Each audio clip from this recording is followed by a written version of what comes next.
Hey, this is Rich over at TVP Live with another quick tips tutorials brought to you by Adobe Photoshop Elements Custom Tutorials Group. And let's jump right in with today's poster. Had a photo of this kid running away from whatever's in the background, and there looks like there's an ocean or clouds or something, a blue background, but there's this bar. It's kind of like a stanchion or a rail in the way there that they want to take out. So there's a lot of different ways to do that, but because when I zoom in, you're going to see that these lines are not very defined. It's pretty soft edged lines, which actually makes it a lot easier for us to fill in. And I'm going to take that original layer, come up here and click on New Layer, which gives us a new layer number one. That's a blank layer. What we're going to do is come over here and use the stamp tool because we're going to copy this blue on above here onto a new layer. So I'll come down here and let's make the size of the stamp tool 100% and hit enter and come back up here. So I'm going to hold the Alt button down and I'm going to click right here.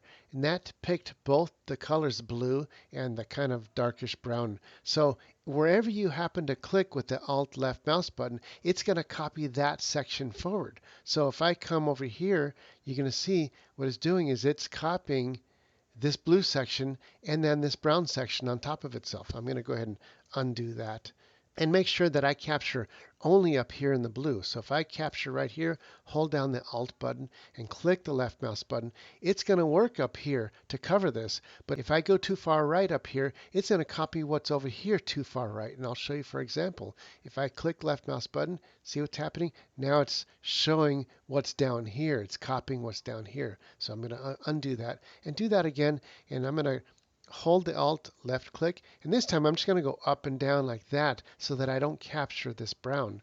So if I go like this, I'm purposely writing the edge that I want because later I can use the erase tool to erase that off of this layer. Now if I move too far to the right, it's going to capture this brown again. So I'll recapture by holding the Alt and the left mouse button again, and then come up here and go right just a little bit, because if I go too far right, watch what happens. See, it starts capturing this over here. So what I'll have to do is capture it again, hold the Alt, left mouse button, and do it again like this. And because it did it again, I'll capture it again down here. And just go over it a little bit like that. And it's okay if I go over because it'll be easy to fix that. And that's looking pretty good. I can toggle the back layer off and see exactly our new layer up there that's covering that bar. And all I have to do now is take that layer. I'm going to turn the opacity down to about 50% so I can see right through where that bar is. Now with the eraser tool, I'll come down here and choose the regular eraser, and 100% pixels is too big. Let's try this at about 20 pixels. I'm going to come down here and carefully just draw out along that original blue edge where that should be, and that looks pretty good. And I'm basically erasing the blue layer right on the edge where the original blue is supposed to be. And once I finish that, I can get rid of this extra blue.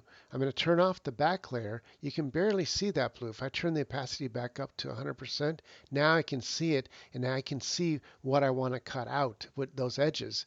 But if I still can't see it, what I want to do is create a new layer in between these two layers, and then go over to the color palette. I'll click on the color palette, and let's choose a pure black color with the left mouse button. I'll hit OK.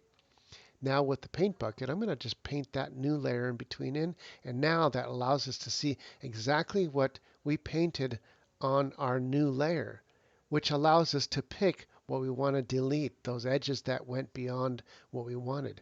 Now with the polygon tool, and make sure that it's on lined polygon, not drawing polygon, now I can easily just click, click, click, click, click, double click, and hit delete, and watch this blue disappear along that edge. And I can do the same thing over here.